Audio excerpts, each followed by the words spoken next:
নর have any conflict of interest. So আমরা যদি আজকের লার্নিং অবজেক্টিভ গুলো দেখি, আমরা প্রথমে দেখেছি যে একটা ল্যাপারোস্কোপির শুরুতে আমাদের কি কি দরকার, যে একটা ল্যাপারোস্কোপিক টাওয়ারে মানে যা যা থাকছে, মনিটর, ইনসাফলেটর, লাইট সিস্টেম, এইগুলা।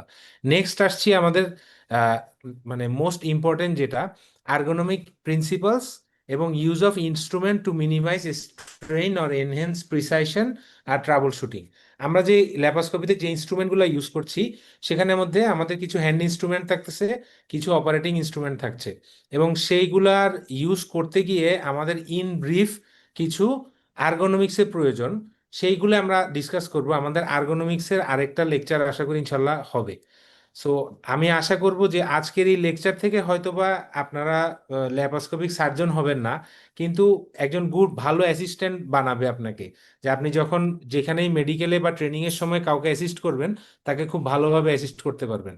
আর আর্গোনমিক প্রিন্সিপালের মধ্যে আমরা খুবই বেসিক জিনিসগুলা, যেমন ফালক্রাম ইফেক্ট কি, triangulation, hand I target alignment, এই জিনিসগুলো আমরা জাস্ট ডিসকাস করব। So coming up the next slide, যে আমাদের একটা ল্যাপারোস্কোপিক সার্জারির বেসিক কয়েকটা পিলার আছে, আমরা বলি যে তিনটা পিলার বেসিক। এই জিনিসগুলা যখন আহ, কেউ একজন খুব ভালো আয়ত্ত করতে পারবে, সেই একজন ভালো ল্যাপারোস্কোপিক সার্জন হবে। এবং এটা এটা আসলে আমার কথা না, আমি নিজেও আসলে খুব বেশি ভালো যে ল্যাপারোস্কোপিক সার্জারি করছি তা না, কিন্তু এটা হচ্ছে যে যারা পায়োনিয়ার ল্যাপারোস্কোপিক সার্জন তাদেরই কমেন্ট এটা। তো একটা বেসিক পিলার, তিনটা পিলার যেটা ল্যাপারোস্কোপির, এটা কোনো একটা যদি না থাকে তখন এই যে উপরের ফাউন্ডেশনটা খুব ভালো হয় না। তো প্রথম জিনিসটা সেটা হচ্ছে কি, ergonomics. So what is ergonomics, কেউ কি বলবে একজন? কারো কোনো আইডিয়া আছে আর্গোনমিক্স সম্বন্ধে? Student hand eye coordination. Comfortable comfortable condition সার্জনের। সার্জনের আর্গোনমিক্সটা কি শুধু আমাদের এই ল্যাপারোস্কোপি সার্জারির ক্ষেত্রে, অন্য কোনো কিছুর ক্ষেত্রে প্রয়োজন আছে? Robotic surgery. আদার সবখানেই দেন প্রয়োজন আদার পড়ে। দেন মেডিকেল টার্ম? কম্পিউটার মানে কম্পিউটারে দীর্ঘ সময় কাজ করেন যারা, ওদের জন্য এটা। ড্রাইভিং। ওকে, আর কেউ? আমাদের আজকে পার্টিসিপেন্ট ভালোই আছে, আমি আশা করি মানে কেউ না কেউ তো পারবে, পারা উচিত। ড্রাইভিং। ওকে, আমরা, জি বলেন। স্পোর্টসে। Driving driving driving. ড্রাইভিং, আচ্ছা। ওকে, তো আমরা বলি আর্গোনমিক্সটা হচ্ছে interface between man and machine, একটা মানুষ for better working and more efficiency. মানে মানুষ এবং মেশিনের মাঝে যে ইন্টারফেসটা হয়, যেমন আমি খাবার খাচ্ছি, অথবা আমি এই যে একজন বললো ড্রাইভিং করছি, ড্রাইভিং করার সময় আমি কি করি? আমি যদি পিছনের সিটে বসে ড্রাইভিং করতে যাই, পারবো? কোনোদিন পারবো না। আমি সামনের সিটে বসছি, বসে আমার হাইট অনুযায়ী আমার সামনে পিছনে আমি সিটটা নিয়ে নিচ্ছি, অথবা স্টিয়ারিং হুইলটা আমি একটু উপরে নিচে করছি। এটা গেল একটা। আমাদের ডেইলি লাইফ স্টাইলে আমি যখন একটা ফর্ক এবং স্পুন দিয়ে খাচ্ছি, তখন আমার ফর্ক এবং স্পুনটাকে আমি কিভাবে ধরছি, আমার কমফোর্টেবলি যেন আমি কাজ করতে পারছি। আমি দীর্ঘ সময় দাঁড়িয়ে কাজ করব অথবা বসে কাজ করব, তখন আমার সেই কাজটা কিভাবে আমি কমফোর্টেবলি করতে পারবো।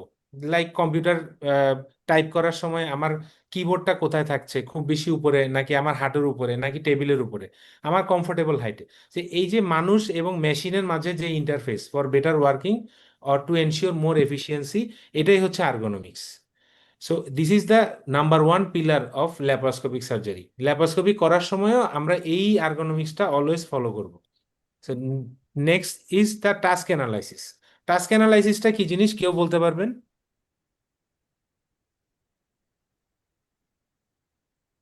এনিবডি?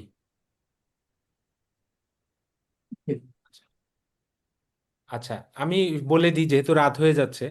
তো task analysis is the sequential step of procedural and executional task. যেমন আমি মনে করেন, আমি ধরলাম যে একটা ল্যাপারোস্কোপিক কলিসিস্টেক্টমি হবে। সে ল্যাপারোস্কোপিক কলিসিস্টেক্টমির কি কি স্টেপস আছে, কমন স্টেপ, আমি যেভাবেই করি না কেন এই স্টেপগুলো তো আমার মিস হবে না। যেমন আমি প্রথমে কি করব, অ্যাক্সেস করব, তারপরে ক্যালসটাকে এক্সপোজ করব, এরপরে ক্যালস ডিসেক্ট করব, তারপরে গলব্লাডার ফোসা থেকে এটাকে সেপারেট করব, এবং এটাকে এক্সট্র্যাক্ট করব ফ্রম অ্যাবডোমেন। এটাই হচ্ছে কি আমার টাস্ক অ্যানালাইসিস।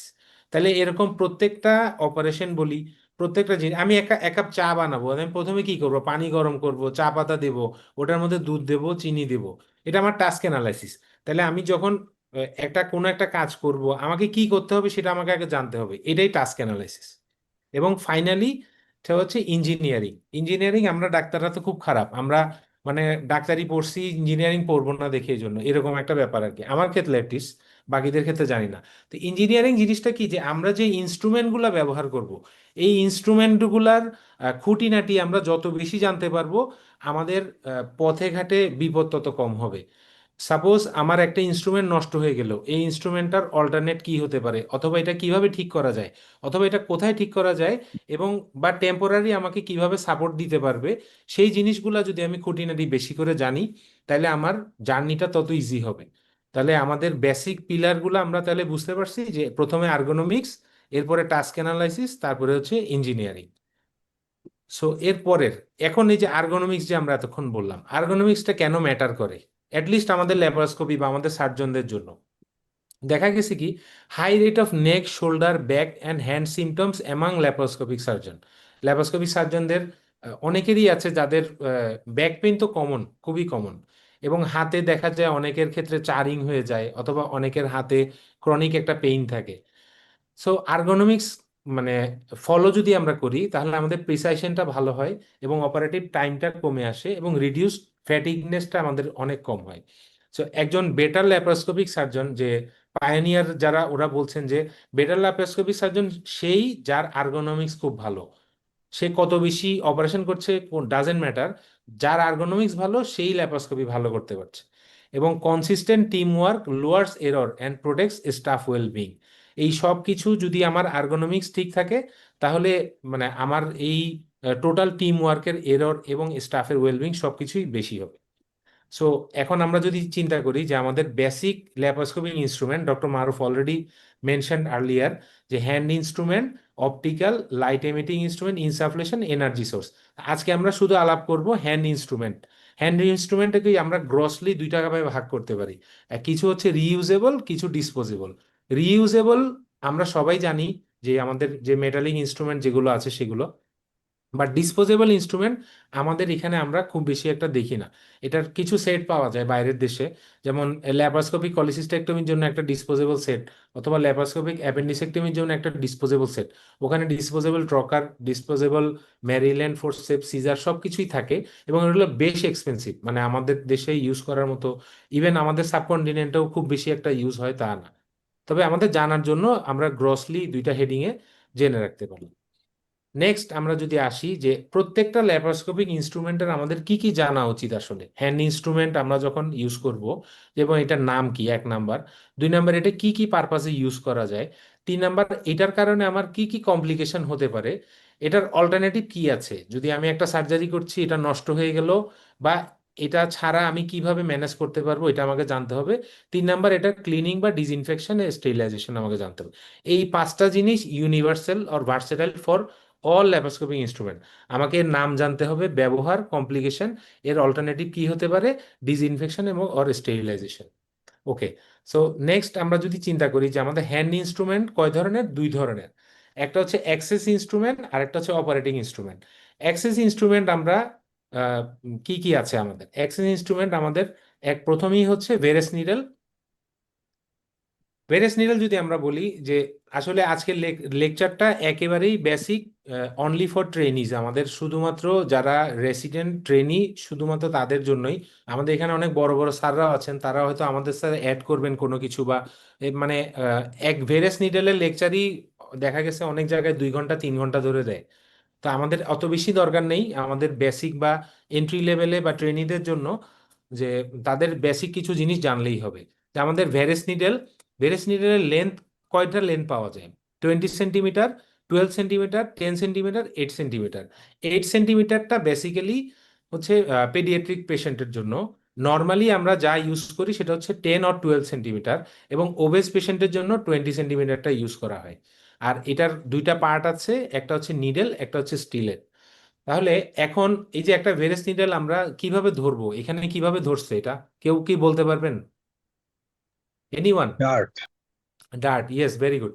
যে এটাকে আমরা অলওয়েজ ডার্টের মতো ধরবো, ঠিক আছে, ডার্টের মতো। এবং এটা যখন ইন্ট্রোডিউস করব আমরা, তখন ডিরেকশনটা কোন দিকে থাকবে? সে আমরা towards the আমেলিকেট anus. Towards the Anas, very good. কেন অ্যানাসের দিকে? Sir, to prevent injury to uh, to prevent injury, মানে এখানে হচ্ছে বাওয়াল ইনজুরি কখন হবে? বাওয়ালটা তো মানে সফট, এবং এটা যখন কোনো কিছুর এগেনস্টে কম্প্রেশন হবে। যেমন আমি যদি স্ট্রেইট এটাকে ইন্ট্রোডিউস করি অ্যাবডোমেনের ভিতরে, তাহলে বাওয়াল কোনো একটা বাওয়ালের সাথে যদি এটা কন্ট্যাক্টে আসেও, তাহলে পোস্টেরিয়রলি ভার্টিব্রাল কলাম থাকে, সেটার এগেনস্টে যখন বাওয়ালটা একটা রেজিস্ট্যান্স পাবে, তখন ভেরাস নিডেলটা বাওয়ালের ভিতরে ঢোকার একটা সম্ভাবনা থাকে। কিন্তু যদি আমি টুয়ার্ডস অ্যানাস দিই, যে স্যাক্রাল কার্ভের জন্য, তাহলে ওই বাউলটা দেখা যাবে পোস্টেরিয়রলি সেই রেজিস্ট্যান্সটা পাবে না, এবং এটা ডিসপ্লেস হয়ে যাবে, ভেরাস নিডল বাউলের ভিতরে ঢোকার আর সুযোগ পাবে না। তো এই কারণেই বলা হচ্ছে যে, এবং আমরা জানি যে স্যাক্রাল প্রমোটরি অনেক উপরে অ্যাওটাও বাইফার্কেট হয়ে যায়। তাহলে আমরা যদি টুয়ার্ডস অ্যানাস ভেরাস নিডলটা ইন্ট্রোডিউস করি অলওয়েজ, তাহলে আমাদের সেই ক্ষেত্রে ভেসেল বা বাউল ইনজুরি হওয়ার সম্ভাবনাটা খুবই কম থাকবে, এক্সেপ্ট হচ্ছে পামার্স পয়েন্টে। পামার্স পয়েন্ট কি জিনিস, কেউ কি বলতে পারবেন? that 3 centimeter below the left subcostal margin in the mid-clavicular line. Okay, very good. 3 centimetre বা 2 সেন্টিমিটার, এটা আমরা কখন বলি? পামার্স পয়েন্টে আমরা কখন মানে ইউজ করি? previous surgery. Previous surgery, yes, very good. তাহলে আমরা পামার্স পয়েন্টে যদি আমরা দেই, সেই ক্ষেত্রে আমাদের এই ডিরেকশনটা অ্যানাসের দিকে করার প্রয়োজন নেই, তখন আমরা স্ট্রেট এটা 90 ডিগ্রি অ্যাঙ্গেলেই দিতে পারবো। এখন একটা ভেরাস নিডল ইন্ট্রোডিউস করার পরে আমরা কি কি করি সাধারণত? যে ভেরাস নিডলটা whether it is in abdominal cavity or not, আমরা কোনো কয়েকটা টেস্ট করি। Hanging drop method or hanging free drop flow করি। of হ্যাঙ্গিং ড্রপ, আর আর কি test? Suction free irrigation. flow of Suction. Suction irrigation. আমরা আমরা সবাই কি জানি এই টেস্টগুলো কি? আমি একটু ব্রিফলি বলে দিই। ইরিগেশন, আমরা প্রথমে ওখানে নর্মাল স্যালাইন দিব, ওটাকে সাক করে দেখব, যদি ফ্রি পেরিটোনিয়াল ক্যাভিটিতে চলে যায় সেটা আসবে না, কিন্তু এটা একটা ক্লোজ ক্যাভিটিতে যদি থাকে, তাহলে ওই সিরিঞ্জ দিয়ে পানিটা আবার ব্যাক করতে পারে। আর হ্যাঙ্গিং ড্রপ, আমরা ওখানে 1-2 ফোঁটা পানি দিয়ে অ্যাবডোমেনটাকে যখন টানবো, এই পানিটা ভিতরে চলে যাবে, সেটা হচ্ছে যে হ্যাঙ্গিং ড্রপ টেস্ট। এখন দেখা গেল যে আমি অ্যাবডোমেনের ভিতরে ঢুকলাম, পানি দিলামও না, কোনো কিছুই হলো না, মানে হুড় হুড় করে ভেরেস নিডেল দিয়ে পানি আসছে, তাহলে কি চিন্তা করব আমি? Perforation. পারফোরেশন। তাহলে তখন বুঝতে হবে যে অ্যাবডোমেন ক্যাভিটিতে ওটা যায় নাই। তাহলে পানি কোত্থেকে আসবে? পানি আমি দেই নাই, ভেরেস নিডেল ইন্ট্রোডিউস করার পরে পানি আসতেছে। ব্লাডার একটা পসিবিলিটি হতে পারে, ভেরি গুড। আর কি হতে পারে? অ্যাসাইটিস থাকতে পারে। অ্যাসাইটিস থাকতে পারে, ভেরি গুড। তাহলে যখন আমরা ভেরেস নিডেল ইন্ট্রোডিউস করার পরে দেখবো যে ওখান দিয়ে পানি আসতেছে, তাহলে আমার দুইটা সন্দেহ হতে পারে। একটা হচ্ছে ইউরিনের ব্লাডারে চলে গেছে কিনা, ব্লাডার পেশেন্টের ফুল কিনা, পেশেন্টের ক্যাথেটার দেয়া আছে কিনা, অথবা পেশেন্টের হিউজ অ্যাসাইটিস আছে। ওকে, সো ভেরেস নিডেল আর ট্রোকার দুইটার মধ্যে কোনটা কম্পারেটিভলি সেফ, কি মনে হয়? ভেরেস নিডল সেফ স্যার। কেন ভেরেস নিডেল সেফ? স্যার এটা যদি ইনজুরি হয়ও, তাও স্যার ওটা কনজারভেটিভলি ম্যানেজ করা যায়। Very good. ইনজুরি মানে ভেরাস নিডেলের ইনজুরিটা আননোটিসেবল। এটা যদি ব্লাড মানে ইন্টেস্টাইনের ভেতরেও ঢুকে, হয়তো দেখা যাবে এটা বের করার পরে ওই জায়গাটা সিল হয়ে গেছে, হয়তো বা পেশেন্টের পাশ টেম্পোরারিলি বা লোকালাইজড একটু পেরিটোনাইটিস হতে পারে, কিন্তু কনজারভেটিভলি ম্যানেজেবল। এবং এটা যদি ব্লাড ভেসেলে বা মেজেন্ট্রিতে ঢুকেও, তাহলে হয়তো বা একটা হেমাটোমা হবে, তাই না? কিন্তু ট্রকারের ইনজুরি কখনোই এটা আননোটিসেবল না, ওটা নোটিসেবল ইনজুরি, এবং ওইটা অলওয়েজ মানে কোনো না কোনো ম্যানুভার করে রিপেয়ার করতে হয়। তো এই কারণে বলা হচ্ছে যে ভেরেস নিডেলটা কম্পারেটিভলি সেফ। সাইফুল, স্যার এখানে একটা যদি কথা আছে। হ্যালো স্যার, সাইফুল, ভেরাস নিডল ঢোকানোর সময় আমি কয়টা ক্লিক সাউন্ড পাবো? স্যার জি Two, স্যার, sir, two, দুইটা sir, দুইটা দুইটা জি দুটো স্যার, স্যার, দুটো। দুইটা। এটা এটার টিপস, যে ক্লিক সাউন্ডটা পাইলে জি বুঝতে স্যার, হবে যে আমার ক্রস করলো। ভেরেস আমার ভিতরে গিয়েছে, ji sir. Okay, thank you. Thank you sir. আর স্যার যদি যে ট্রকার গুলো ব্লান্ট টিপ থাকে, সেই ব্লান্ট টিপ ট্রকারের সাথে যদি কম্পেয়ার করি, তাহলে কি স্যার ব্লান্ট টিপ ট্রকারের চেয়ে ভেরেস সেফ বলবো, নাকি ব্লান্ট টিপ ট্রকার সেফ? ব্লান্ট ট্রিপ ট্রকার আপনি কখন ইউজ করবেন? ব্লান্ট ট্রিপ ট্রকার ইউজ করার জন্য আপনাকে আগে open method, open open method, হ্যাঁ ওপেন মেথড কম্পারেটিভলি সবগুলা মানে সবচাইতে সেফ, আমি যদি সবগুলা বলি। কিন্তু এটার আবার লেট কমপ্লিকেশন আছে, হার্নিয়া হওয়ার চান্স আবার ওটাতে বেশি। কিন্তু না সাইফুল, এখানে একটা এর কথা আছে, এটা একটা সেফটি টকার আর একটা আছে। জি স্যার। এটার নাম হলো সেফটি টকার। ওইটা ওই ভেরাস নিডলের মতো টিপটা ভিতরে ঢুকে যায়, যখন এই স্যার না, রেজিস্ট্যান্স উনি ক্রস করে উনি বলছে স্যার তার ব্লান্ট টিপ ট্রকার, ব্লান্ট টিপ ট্রকারের কথা বলছেন স্যার। আচ্ছা আচ্ছা। জি স্যার। স্যার ভেরেস নেবেল কি সুপ্রা আম্বিলিকাল কিংবা ইনফ্রা আম্বিলিকাল কোনটা সেফ এরকম কোনো ইয়ে আছে স্যার?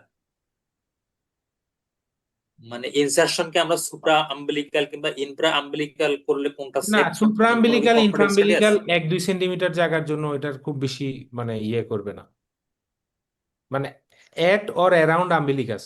আমরা এটার জন্য মানে খুব বেশি উপরে যে চলে যাচ্ছি তা না। সুপ্রা আম্বিলিকাস ইনফ্রাম্বিলিকাসে খুব বেশি হেম্পা করবে। ক্লিক একটা সাউন্ড হচ্ছে গুলা কেন হচ্ছে? স্যার ক্লিক সাউন্ড গুলো কোন কোন লেয়ারের জন্য, দুইটা ক্লিক সাউন্ডের কথা যে বলা হলো স্যার, যে বললেন মানে কেন, মানে কোন কোন লেয়ার পেয়ার্স করলে পাবো ওটা? বেরেস নিডেলটা একটা হচ্ছে যে রেকটাস শীথ, আর একটা হচ্ছে পেরিটোনিয়ামে ঢোকার পর। এই দুইটার জন্য আমরা ক্লিক সাউন্ডটা পাবো। মানে বেরিস নিডের যে স্টেইলেট থাকে, এই স্টেইলেটটা আছে যে মানে আমাদের যে টিপ কলম আছে না, এই কলমের মতো। যখনই আপনি একটা হার্ড স্ট্রাকচার পিয়ার্স করবেন, তখন ভিতরে স্টিলেটটা ঢুকে যাবে এবং এই ক্যানুলাটা ওই হার্ড স্ট্রাকচারটাকে পিয়ার্স করবে। পিয়ার্স করে করার পরই যখন আবার কোনো সফট বা রেজিস্ট্যান্স পাবে না, তখন সেই ভিতরে স্টিলেটটা আবার বের হয়ে যাবে। আবার যখন একটা হার্ড স্ট্রাকচার আসবে, তখনই সে আবার ওই ব্লান্ট টিপ মানে ভিতরে স্টিলেটটা ভিতরে ঢুকে গিয়ে ক্যানুলাটা সেটাকে পিয়ার্স করবে। এবং এইটার জন্যই দুইটা সাউন্ড হবে। Am I clear? Ji sir. Okay. তা আমরা নেক্সট স্লাইডে যদি আসি, যে আমাদের নেক্সট অ্যাক্সেস ইনস্ট্রুমেন্ট, প্রথমে আমরা বলেছি কি ভেরেস নিডেল, দেন হচ্ছে আমাদের পোর্ট। এই পোর্ট নিয়ে লেকচার তো আসলে অনেক বড়। তারপরে আমরা যদি শর্টকাটে বলতে চাই, আমরা সবাই জানি যে এই পোর্টগুলো কয় ধরনের আছে। একটা হচ্ছে reusable port, disposable port, visible port. Disposable port এখন আমাদের দেশে মোটামুটি অনেক জায়গাতেই অ্যাভেলেবেল এবং এগুলা ভালোই ইউজ হচ্ছে। আর একটা হচ্ছে ভিজি পোর্ট। ভিজি পোর্ট আসলে এটা বেসিক্যালি ইউজ করে ওবেস পেশেন্টদের ক্ষেত্রে বা মরবিড ওবেস পেশেন্টদের ক্ষেত্রে। ওই পোর্টগুলার এই যে আমার এখানে কি এই পোর্টটা দেখা যাচ্ছে? পোর্টটা দেখা যাচ্ছে। এই ভিজি পোর্ট যেটা, সেটা হচ্ছে যে পুরাটাই ডিসপোজেবল পোর্ট এবং এই পোর্টের ট্রোকারের এখানে এই হোলটা দিয়ে টেলিস্কোপটা ইন্ট্রোডিউস করা যায়। তাহলে ওই টেলিস্কোপ দিয়ে দেখে দেখে আমি অ্যাবডোমেনের কোন লেয়ারে আছি সেটা দেখে দেখে আমি অ্যাবডোমেনে এন্ট্রি করতে পারি। সেটাই হচ্ছে ভিজি পোর্ট। ওকে। তো সাইজগুলো কি কি আছে? 3 millimetre, 5 millimetre, 10 millimetre and 12 millimetre. আর একটা পোর্টের কয়টা পার্ট থাকে, সেটা হচ্ছে যে একটা হচ্ছে যে ট্রকার, আর এটা হচ্ছে ক্যানুলা। তাহলে এই দুইটা মিলেই হচ্ছে কিন্তু একটা পোর্ট। এন্ড কেউ যদি বলে যে ট্রকার দেন, 10 mm ট্রকার দেন, ট্রকার বললে কিন্তু তাহলে আপনি শুধু এটা দিলেও সে কিন্তু আপনাকে মানে আপনি কিন্তু ভুল না। এটা এটা ট্রকার আর এটা হচ্ছে ক্যানুলা, এবং এই দুইটাকে মিলে আমরা বলছি কিন্তু পোর্ট।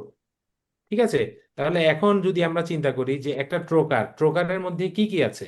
ট্রোকারের মধ্যে এই জায়গায় একটা হোল আছে। যখন আপনি এটা থাকার মানে কি, মানে এটা কি দেখা যাচ্ছে আমার এখান থেকে? স্যার ব্লার হয়ে আছে স্যার। আচ্ছা, স্যার কার্সার দেখতে পাচ্ছেন। ব্যাকগ্রাউন্ড ব্লারের কারণে মনে হয় তোমার ইয়ে আছে। Okay sir. এখন হ্যাঁ ঠিক আছে। ঠিক আছে ঠিক আছে। ওকে। সো এই যে হোলটা দেখা যাচ্ছে ট্রোকারের মধ্যে, এটা থাকার মানে কি? মানে কেউ কি বলতে পারবেন এই ট্রোকারের মধ্যে এই হোলটা কেন আছে? পেরিটোনিয়ামের মধ্যে ঢুকছে কিনা এটা বোঝার জন্য কিভাবে বুঝবো আমি? একটা কি সাউন্ড সাউন্ড হবে।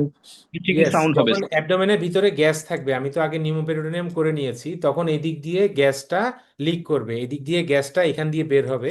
এবং এটাকে কি বলে? হিসিং সাইন বলে। Hissing hitting sign sound. বলে। গ্যাসটা যখন লিক করবে তখনই হচ্ছে। এই ট্রকারের মধ্যে আর কোনো বিশেষত্ব নাই, ট্রকারেই শুধু একটা মাত্র ওপেনিংই আছে। ঠিক আছে। এখন এই ট্রকারের বেশ কয়েকটা মানে টিপ, যেইগুলা ট্রকারের টিপটা আমরা দেখতে পাচ্ছি, এই টিপের মধ্যে বেশ কয়েকটা টাইপের টিপস আছে। একটা হচ্ছে পিরামিডাল, এটা হচ্ছে পিরামিডাল টিপ। একটা হচ্ছে কনিক্যাল টিপ, একটা হচ্ছে ব্লান্ট টিপ। ঠিক আছে। তাহলে এর মধ্যে সবচেয়ে সেফ কোনটা? এই পিরামিডালটা। পিরামিডালটা কেন সেফ? এবং মানে এটা দিয়ে ইনজুরি কম হচ্ছে। পেরিটোনিয়ামটা অনলি পাংচার হয় আর রেকটাসটা স্প্লিট হয়। এটা দিয়ে কোনো মানে আর কোনো মানে খুব বেশি ইনজুরি অথবা ব্লান্টের মতো আমার ইন্ট্রোডিউস করতে কষ্ট হবে এমনও ব্যাপারগুলো না। তাহলে এইটাই কমনলি ইউজড এবং এটাই মোটামুটি সেফ বলা যায় among the other then conical or the sharp টিপ।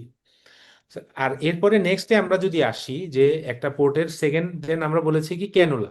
তো ক্যানুলার কয়টা পার্ট থাকে? একটা এই যে ক্যানুলাটা দেখতে পাচ্ছি আমরা, এই ক্যানুলাটা দুইটা পার্ট আছে। একটা হচ্ছে কি এই এই ভালভ, ক্যানুলার এই যে একটা ভালভ আছে, এবং আরেকটা হচ্ছে যে এটা কি শ্যাফট। ঠিক আছে। তাহলে এই যে ভালভ দেখতে পাচ্ছি আমরা ক্যানুলার, আমার এই হাতের ভালভটা কি দেখা যাচ্ছে? হ্যাঁ হ্যাঁ। ওকে। সো এই ভালভ যে দেখা যাচ্ছে, এই ভালভের মধ্যে মানে আমরা এখানে দেখতে পারি যে এখানে একটা গেটওয়ে, এখানে একটা ভালভ আছে, এই যে একটা ভালভ, এই ভালভের মধ্যে এইখানে একটা রাবার আছে দেখা যাচ্ছে। এই রাবারটা কিন্তু গ্যাসটাকে সিল করতেছে।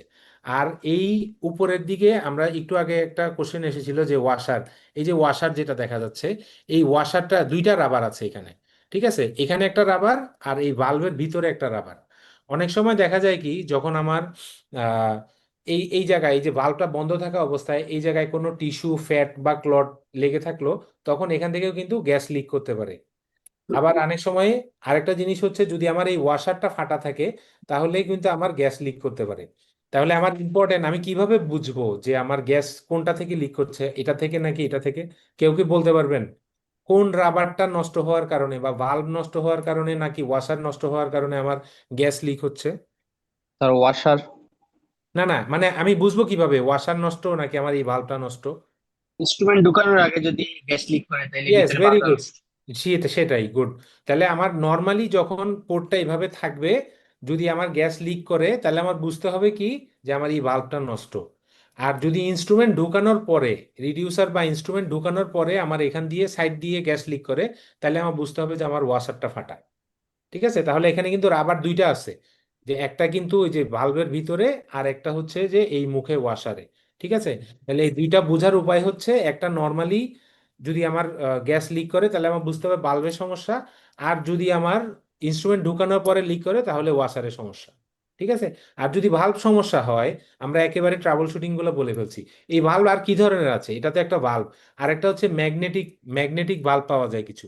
ম্যাগনেটিক ভালভটা কিরকম, এটা এরকম অ্যাটাচ থাকবে না, ওটা এখানে আলাদা করে ম্যাগনেটের মতো লাগানো থাকে। তো ওটার প্রবলেম হচ্ছে ওটা ক্লিন করার সময় অনেক সময় হারায় যায়, অথবা অনেক সময় দেখা যায় অনেক মেটাল ইনস্ট্রুমেন্ট ঢুকানোর সময় ঢুকাতে কষ্ট হয়, ম্যাগনেটটা এত ভালোভাবে লেগে থাকে। তো যদি কোনো কারণে এই ভালভটা আমার লিক করে, তাহলে আমার এটা সলিউশন কি, বা এই ভালভটা যদি আমার নষ্ট থাকে তাহলে আমি কি করতে পারি? এনিওয়ান? সাপোজ আমার কাজ করার সময় আমার এই ভালভটা, যেমন আমার এই যে হাতে যেটা আছে এটারই ভালভটা নষ্ট। ঠিক আছে, তাহলে আমি এখন কি করতে পারি? Anyone? অন্য একটা ইনস্ট্রুমেন্ট এটা লাগাতে পারি। অন্য ইনস্ট্রুমেন্ট নাই আমার কাছে এই মুহূর্তে, তাহলে আমি সব সময় কন্টিনিউয়াস এখানে রিডিউসার দিয়ে একটা ইনস্ট্রুমেন্ট ঢুকায় রাখতে পারি। তাহলে লং তো রিডিউসার ইউজ করতে পারি। যে কোনো একটা ইনস্ট্রুমেন্ট আমি যদি ঢুকায় রাখি এই বোর্ডে, তাহলে আমার এই এই যে ভালভটার মানে সমস্যাটা টেম্পোরারিলি আমি সলভ করতে পারবো। ঠিক আছে, ওকে। আর অথবা এটা সেন্ট্রাল, যদি আম্বিলিক্যাল পোর্টের সাথে ফিটিং হয় তাহলে ওটা ওখানে ইউজ করলে তাহলে ওটা তো খুব আমরা কম বের করি কি, ওখানে আমার ক্যামেরাটা টেলিস্কোপ ঢুকানো থাকবে, ওখানে আমার টেলিস্কোপ ঢুকানো ঢুকানো থাকে, থাকবে, বাল্ব তাহলে খোলাই ওটা থাকবে করা ওটাতে, যায়। এবার আমার সুবিধা হবে না। সেটাই জি বলছি স্যার। যে সবসময় কন্টিনিউ যদি আমরা একটা ইনস্ট্রুমেন্ট ব্যবহার করি তাহলে আমাদের অসুবিধা হবে না। আর এই যে শ্যাফট, এই শ্যাফটের মধ্যে কি আছে? শ্যাফটের মধ্যে একটা, এইখানে একটা বাল্ব আছে যেটা দিয়ে আমরা গ্যাস বের করতে পারি, অথবা আমার ইনসাফলেটরের টিউবটা কানেক্ট করতে পারি, যেখান দিয়ে পেরিটোনিয়াল ক্যাভিটিতে আমার কন্টিনিউয়াসলি গ্যাস সাপ্লাই হবে। ঠিক আছে, তাহলে এই ভালভ এবং শ্যাফট মিলে আমার হলো ক্যানুলা, আর এই ক্যানুলা আর ট্রকার মিলে হলো আমার একটা পোর্ট। ওকে, ক্লিয়ার? এখন আসি নেক্সট, যে এই যে পোর্টটা, এই পোর্টটা আমি কিভাবে ধরবো? এনিওয়ান? তার অ্যাজ লাইক পিস্তল। পিস্তল না, এটা পিস্টন। গান হোল্ডিং। পিস্টন না, এটা হচ্ছে যে পিস্টন। ঠিক আছে, তাহলে এটা কি থাকবে, যে আমার এই যে ট্রকার দেখা যাচ্ছে, আমার হাত দেখা যাচ্ছে। জি স্যার। জি, এই ট্রকারের আমার থিনার এমিনেন্সে এই ট্রকারটা থাকবে, পোর্টের ট্রকারটা থাকবে আমার থিনার এমিনেন্সে। ঠিক আছে, আমার ইন্ডেক্স ফিঙ্গারটা হচ্ছে আমার এই জায়গায় থাকবে, এই যে এই জায়গায়, এবং আমার মিডল ফিঙ্গারটা এই যে ভালভের উপরে থাকবে। ঠিক আছে, দেখা যাচ্ছে আমার হাত? জি স্যার। জি স্যার। জি, তাহলে জি, এটা করলে আমার সুবিধা হবে কি, এভাবে ধরার কারণে আমার সুবিধা হবে কি, যে আমার পোর্টের হাফ ওয়েতে আমার এই ইন্ডেক্স ফিঙ্গারটা আছে। ঠিক আছে, তাহলে আমি চাইলেও খুব বেশি ঢুকাতে পারবো না, বা বেশি ভিতরে ঢুকে গিয়ে ইনজুরি হওয়ার সম্ভাবনা থাকবে না। আর এই যে ভিতরে ট্রকারটা, এটা ব্যাক প্রেসারে আসার পসিবিলিটিও কম, কারণ এটা আমার মানে এই থিনার এমিনেন্স দিয়ে গার্ড আছে, এবং আমি এই মিডল ফিঙ্গার দিয়ে আমার এই মিডল ফিঙ্গারের উপরে বাল্বটা রেখে আমি আরেকটা সাপোর্টও ভালো করে দিতে পারছি। ঠিক আছে, এখন যদি আমি এটা যদি আমি এভাবে ধরতে যাই, ঠিক আছে, এভাবে যদি আমি ধরতে চাই, তাহলে দেখেন আমার ট্রকার কিন্তু সাপোর্টে নাই। তাহলে আমি যখনই এখান থেকে প্রেসার দিব, সে আমি যখনই এইভাবে প্রেসার দিব তখন ট্রকারটা কিন্তু বের হয়ে যাবে, এইভাবে প্রেসার দিলে বের হয়ে যাবে। কিন্তু আমি যখনই জিনিসটাকে এইভাবে ধরবো তখন কিন্তু এটা আর বের হওয়ার কোনো সুযোগ নাই, ঠিক আছে? এবং এটা স্ক্রু মুভমেন্টের মাধ্যমে আমি কিন্তু অ্যাবডোমেনে ইন্ট্রোডিউস করতে পারবো, ঠিক আছে? ট্রকার কখনোই আমরা মানে ফোর্স দিয়ে ঢুকাবো না, সব সময় আমরা এটাকে কি স্ক্রুইং মুভমেন্টের মাধ্যমেই অ্যাবডোমেনে ইন্ট্রোডিউস করব। ইনজুরি আসলে বেসিক্যালি হয় কিন্তু মোমেন্টামের জন্য, ঠিক আছে? মোমেন্ট আমি যত বেশি ফোর্স করে ঢুকাতে যাব তখনই কিন্তু একটা আনওয়ান্টেড ফোর্স অ্যাবডোমেনের ভিতরে গিয়ে কোনো একটা স্ট্রাকচারকে ইনজুরি করছে। আমি যদি এটাকে জেন্টলি কর্ক স্ক্রু মুভমেন্ট অথবা টুইস্টিং মুভমেন্টের মাধ্যমে ঢুকাই তাহলে কিন্তু আমার খুব বেশি প্রেসারও দিতে হচ্ছে না এবং এটা রেকটাসকে পিয়ার্স করে বা মাসেল পিয়ার্স করে ইজিলি পেরিটোনিয়াল ক্যাভিটিতে ঢুকে যাচ্ছে। তাহলে এটা আমাদের মানে হোল্ডিং এর ম্যানার হচ্ছে যে পিস্টনের মতো রোটেটিং মুভমেন্ট উইদাউট মোমেন্টাম, ঠিক আছে? এবং এটা স্কিনের সাথে বা মাসেলের সাথে কোন ডিরেকশনে ঢুকবে কেউ কি বলতে পারবেন? Perpendicular. Parallel parallel parallel to the, এটা মানে প্যারালাল না, এটা পারপেন্ডিকুলার 90 ডিগ্রি অ্যাঙ্গেলে ঢুকবে। এটা যদি আমার অ্যাবডোমেন হয় আমার এই পোর্টটা ঢুকবে 90 ডিগ্রি অ্যাঙ্গেলে, অ্যাটলিস্ট মাসেল লেয়ার পর্যন্ত। পেরিটোনিয়ামে ঢুকানোর পরে আমি এবার যে কোনো ডিরেকশনে ঢুকাতে পারবো। তাহলে হবে কি, যখন এটা অ্যাবডোমেনের ভিতরে ইন্ট্রোডিউস করবে এটা অল ডিরেকশনে রোটেট করতে পারবে, ঠিক আছে? এখন যদি আমি মনে করেন যে এটাকে অ্যাঙ্গেল এভাবে শক্ত হয়ে আছে, তখন আপনি কাজ করার সময় এটাকে অনেক ফোর্স দিয়ে আপনাকে সোজা করতে হবে, এদিকে নিতে হবে, তখন আপনি ইজিলি ফ্যাটিক হয়ে যাবে এবং লম্বা সার্জারি করতে গেলে আপনার হাত তখন ব্যথা করবে, ঠিক আছে? তাহলে আমরা যদি স্কিনের মধ্যে এটাকে 90 ডিগ্রি অ্যাঙ্গেলে ঢুকাই এবং তখন এটা কি হবে, এটা চারিদিকে সমানভাবে রোটেট করতে থাকবে, ঠিক আছে? এই রোটেটিং এই এবং পেরিটোনিয়ামে ক্যাভিটিতে যাওয়া মানে পেরিটোনিয়াম পিয়ার্স করার আগে আপনি এবার এটাকে ডিরেকশন চেঞ্জ করতে পারবেন, কিন্তু স্কিনের সাথে অলওয়েজ এটা 90 ডিগ্রিতে থাকবে। ওকে, একদম শুরুর দিকে যখন মানে ল্যাপারোস্কোপি শুরু হয়েছিল তখন বলতো যে এটাকে ওই ভালভের মতো এভাবে লেয়ার লেয়ারে করে ঢুকানোর জন্য, যাতে করে বের করার পরে আর ওই গ্যাপটা বন্ধ হয়ে যায়, হার্নিয়া না হয়। কিন্তু পরবর্তীতে দেখা গেছে লম্বা সময় অপারেশনের জন্য এই মানে প্রসিজিওরটা মানে খুবই হার্মফুল এবং এটা কোনো ওয়েই না একটা ইয়ে করার জন্য। তো সেই জন্যই হচ্ছে যে অলওয়েজ আমরা এটা স্কিনের সাথে 90 ডিগ্রি অ্যাঙ্গেলে বা অ্যাবডোমেনের সাথে 90 ডিগ্রি অ্যাঙ্গেলে থাকবে। ওকে, সো এই এই নিয়ে পোর্ট নিয়ে আর কারো কোনো প্রশ্ন বা জিজ্ঞাসা আছে?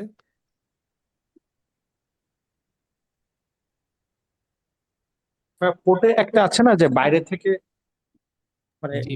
প্রেসার দিলে হচ্ছে ব্লেড বের হয়, এরকম একটা পোর্ট আছে, এটা সম্পর্কে মানে না, পিছন ওই যে থেকে সেফটি ট্রকার, ওই যে সাইকাজি স্যার যেটা বলতেছিলেন তখন সেফটি ট্রকার হচ্ছে ভেরেস নিডলের মতো। ভেরেস নিডলে হচ্ছে কি, আপনি যখন রেজিস্ট্যান্স পাচ্ছেন তখন শার্পেনটা বের হয়ে যাচ্ছে, স্টিলেরটা ভিতরে ঢুকে যাচ্ছে, আর যখনই কোনো সফট স্ট্রাকচার তখন ভিতরে স্টিলেরটা মানে সফটটা সামনে থাকছে। তো এরকমই একই ব্যাপারে যে ওই পোর্টগুলোতে কি হয়, ওখানে আপনার এই মানে এখানে একটা ব্লান্ট টিপ থাকে ইউজুয়ালি, যখনই রেজিস্ট্যান্স পায় তখনই ভিতর থেকে এই শার্পেনটা বের হয়ে যায়, বের হয়ে সেটা ওই টাফ স্ট্রাকচারটাকে পিয়ার্স করে এবং যখনই আবার কোনো রেজিস্ট্যান্স পাবে না তখনই আবার ব্লান্ট টিপটা চলে আসবে।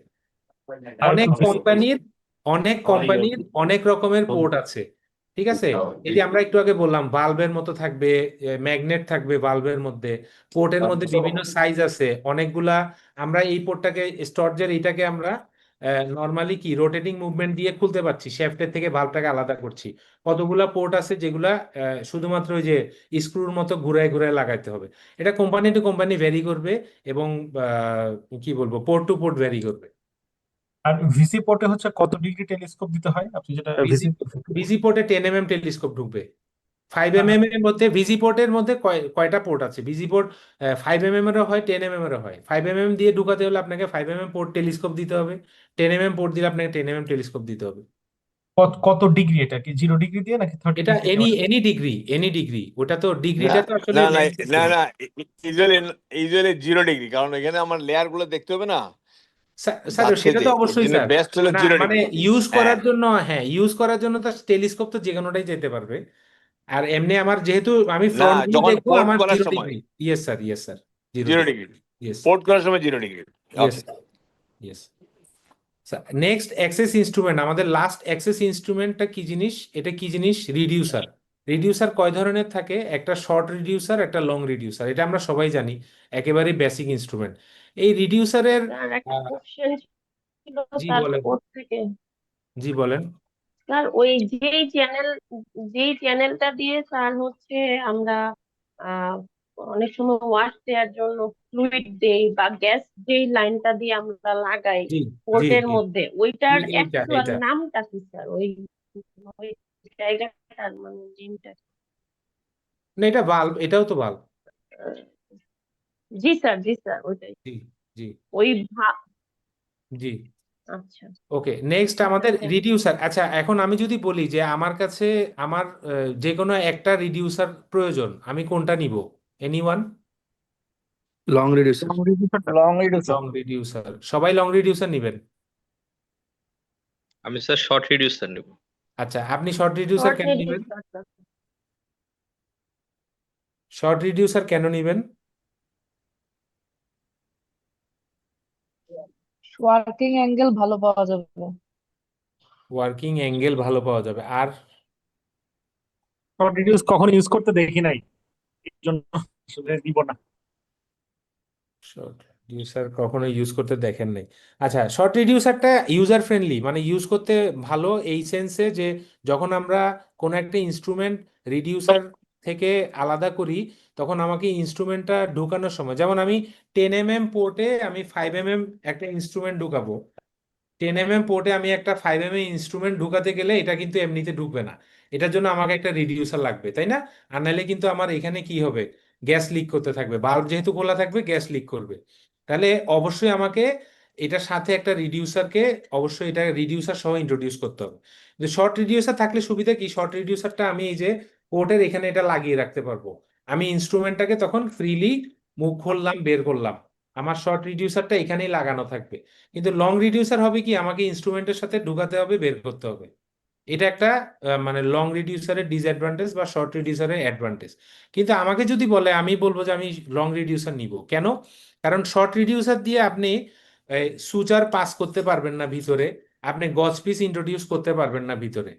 লং রিডিউসারের সুবিধা হচ্ছে এটা, ইট can hide a gauze piece, it can hide a suture, it can hide a needle without interrupting the valve. এখন একটা শর্ট রিডিউসার যদি এখানে লাগানো থাকে, আমি একটা সুতা ঢুকাতে গেলে এটা ভালভে আটকায় যাবে, নিডেল ঢুকাতে গেলে একটা ভালভে আটকায় যাবে, তাই না?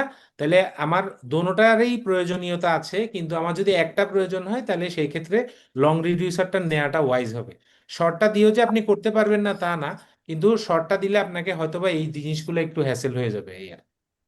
কিন্তু এখানে আরেকটা ফ্যাক্টর আছে, যদি অ্যাপেন্ডিক্স স্যার, তুমি করার সময় অ্যাপেন্ডিক্স বের করতে হলে অলওয়েজ লং রিডিউসার লং নিতে হবে রিডিউসার সাথে। অবশ্যই স্যার, অবশ্যই স্যার, এটাই আমরা এই বলছিলাম জিনিসটা বা জি আমাদের স্টোন মানে এক্সট্রাকশন করতে হলে লং রিডিউসার, জি স্যার, আমাদের তাহলে সুচার একসাথে বের করে নেওয়া যাবে। জি স্যার, সবকিছুই আমাদের মানে স্পেসিমেন হাইড করা, সবকিছু এটার ভিতর দিয়ে হাইড করা যাবে। আর জি স্যার। সো এই ছিল আমাদের মোটামুটি অ্যাক্সেস ইনস্ট্রুমেন্ট। নেক্সট যদি আমরা দেখি আমাদের অপারেটিং ইনস্ট্রুমেন্ট, আমাদের অপারেটিং ইনস্ট্রুমেন্ট গুলা কি কি আছে? অপারেটিং ইনস্ট্রুমেন্টের যে আমাদের পোলিং এও একটা প্রশ্ন ছিল যে একটা অপারেটিং ইনস্ট্রুমেন্টের 3টা পার্ট থাকে। এই আমার এই ইনস্ট্রুমেন্টটা কি দেখা যাচ্ছে হাতে? জি স্যার।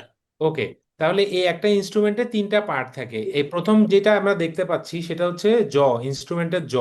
এটার 2টা জ আছে, একটা হচ্ছে সিঙ্গেল অ্যাকশন জ আর একটা হচ্ছে ডাবল অ্যাকশন জ। সিঙ্গেল অ্যাকশন জ, ডাবল অ্যাকশন জ বলতে কি বুঝি আমরা? সিঙ্গেল অ্যাকশন জ যেটা, সেটা হচ্ছে যে এই যে এইখানে যে 2টা জ দেখতে পাচ্ছি, এইটা দোনো দিকেই 2 ডিরেকশনেই খুললো, তাই না? আর যদি আমরা দেখি যে এটা হচ্ছে ডাবল অ্যাকশন জ। আর যদি আমরা সিঙ্গেল অ্যাকশন জ বলি, তাহলে দেখবো কি আমাদের একটা ইনস্ট্রুমেন্টের জ যে কোনো একটা মাথা, এটা সোজাই আছে কিন্তু এক পাশেরটা খুলছে, এটা হচ্ছে আমার ডাবল অ্যাকশন জ। এরপরে নেক্সট আমরা বলছি কি শ্যাফট। শ্যাফট হচ্ছে আমার এই পুরো জিনিসটা। এরপরে আমাদের হ্যান্ডেল। তাহলে আমাদের একটা ইনস্ট্রুমেন্টের পার্ট যদি বলি আমরা, তাহলে আমার 3টা পার্ট, একটা হচ্ছে জ, একটা হচ্ছে শ্যাফট, আর দেন হচ্ছে কি হ্যান্ডেল। এখন যদি আমরা বলি যে কম্পোনেন্ট কয়টা আছে, কম্পোনেন্ট আসবে আমার তখন 3টা। তাহলে কিভাবে 3টা হলো দেখি, আমরা একটা ইনস্ট্রুমেন্টকে যখন ডিসমেন্টেল করব, তাহলে দেখি আমরা যে এই ইনস্ট্রুমেন্টটার ভিতরে 2টা পার্ট আছে, একটা হলো ইনসার্ট এবং এটা হলো শীট, তাই না? এই ইনসার্টটা শীতের ভিতরে থাকে এবং এই 2টা মিলে হচ্ছে আমার শ্যাফট। ওকে, তাহলে আমার এই ইনস্ট্রুমেন্টের কম্পোনেন্ট 3টা, পার্ট 3টা। এগুলো আসলে থিওরিটিক্যাল, প্র্যাকটিক্যালি যে খুব বেশি আপনার এগুলো নিয়ে মানে পেশেন্টের ম্যানেজমেন্টে কোনো ইম্প্যাক্ট পড়বে না, কিন্তু আপনার একটা ইনস্ট্রুমেন্ট সম্বন্ধে ভালো নলেজ থাকবে আপনার। এটাই যে আমি দেখতে পাচ্ছি যে এই ইনসার্টটাকে যখন আমি ভিতরে ঢুকালাম, শীতের ভিতরে ঢুকালাম, তখন এটা হয়ে গেল কি শ্যাফট, এবং এখন এই শ্যাফটটাকে আমি এই হ্যান্ডেলের সাথে যখন অ্যাটাচ করব, তখন এটা আমার হয়ে গেল একটা টোটাল হ্যান্ড ইনস্ট্রুমেন্ট। ঠিক আছে, তাহলে এখন এই হ্যান্ড ইনস্ট্রুমেন্টের কয় ধরনের সাইজ আছে, এগুলা বেশ কয়েকটা সাইজ আছে, আমরা সাবসিকুয়েন্টলি বলবো এগুলা। আচ্ছা, তাহলে আমার এই একটা হ্যান্ড ইনস্ট্রুমেন্ট যখন আমি ইউজ করব অথবা যখন আমি ক্লিন করব, তখন আমার এটার কি কি জিনিস খেয়াল করতে হবে? এনিওয়ান?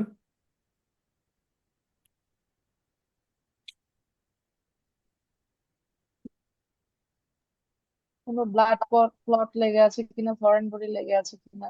ওকে, আমি মনে করেন এটা মানে স্টেরিলাইজ করা আমি এখন ইউজ করব, ইউজ করার আগে আমার কি কি জিনিস খেয়াল করতে হবে যে কোনো হ্যান্ড? ইনসুলেটর ইয়েস, না, ভেরি গুড। ইনসুলেটর। আমার প্রথম কথা হচ্ছে যে এটা আমার ইনসুলেশনটা ঠিক আছে কিনা এটা আমি দেখে নিতে হবে। যদি আমার না হয় তাহলে আমার এখানে ওই যে কাপলিং ইয়ার জিনিসগুলা মানে ইনসুলেশন ফেলিওর যদি থাকে, তাহলে আমার এটা ইউজ করা খুবই ডেঞ্জারাস হবে।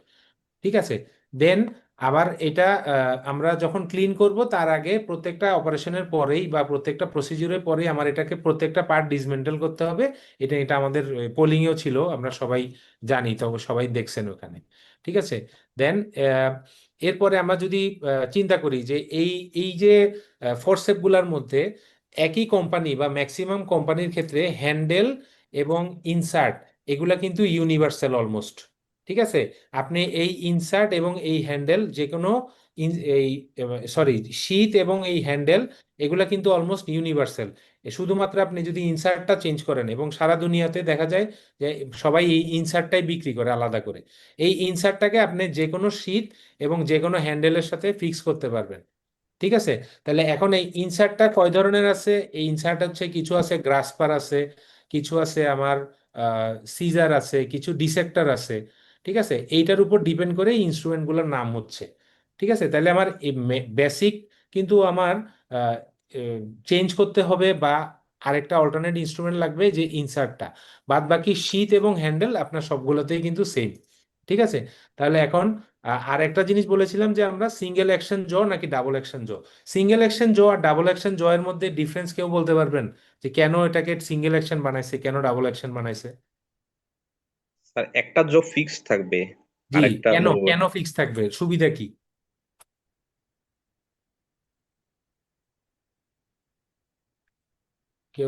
কেউ বলতে পারবেন না মনে স্ট্রেন্থ বেশি থাকবে, স্ট্রেংথ। স্ট্রেন্থ বেশি থাকবে, ভেরি গুড। যখন সিঙ্গেল স্ট্রেন্থ জ হয়, যেমন আমাদের দেখেন আমাদের যে টুথ গ্রাসপার, আমরা যখন গল ব্লাডার একটু ফাইব্রোসড হয়, ইডিমেটাস হয় অথবা এম্পাইমা থাকে, তখন আমরা টুথ গ্রাসপার গুলো দিয়ে ধরি। অথবা আমাদের যে কার বাউল গ্রাসপার আছে, সেগুলো অনেক সময় দেখা যায় যে কি মানে ওটাতে গ্রিপিংটা ভালো হয়। একটা জ যখন ফিক্স থাকবে, তখন আরেকটা জ দিয়ে শুধুমাত্র এটাকে হোল্ড করবে, তাহলে সেইটার ক্ষেত্রে গ্রিপিংটা বেশ ভালো হবে। এই কারণে আমার ওই যে ডাবল এন্ডেড জ মানে ডাবল অ্যাকশন জটা ভালো গ্রিপ করে। ঠিক আছে, তো সিঙ্গেল অ্যাকশন জগুলা আমরা বেসিক্যালি ইউজ করব কখন? যখন আমরা যে কোনো একটা টাফ স্ট্রাকচারকে ধরতে চাইবো, অথবা যখন আমার ট্র্যাকশনটা খুব বেশি প্রয়োজন হবে, সেক্ষেত্রে আমার সিঙ্গেল অ্যাকশন জ।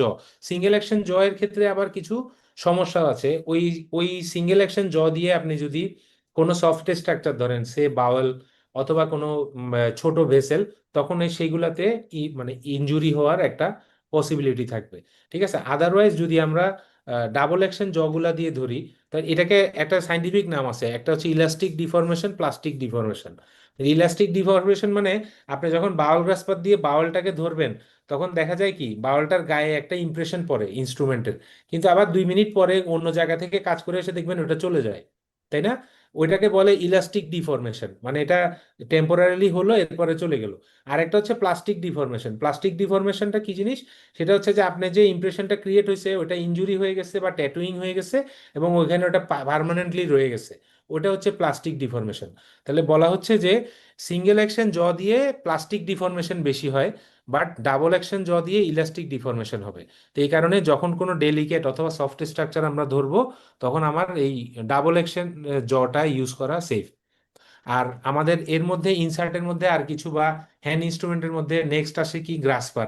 গ্রাসপারের মধ্যে কয় ধরনের আছে? ট্রমাটিক আছে, কিছু সেমি ট্রমাটিক, কিছু অটো ট্রমাটিক, আর মেরিল্যান্ড ফোর্সেপ আছে। এরপরে মেরিল্যান্ডের আমাদের কি কি কাজ থাকে আমরা জানি।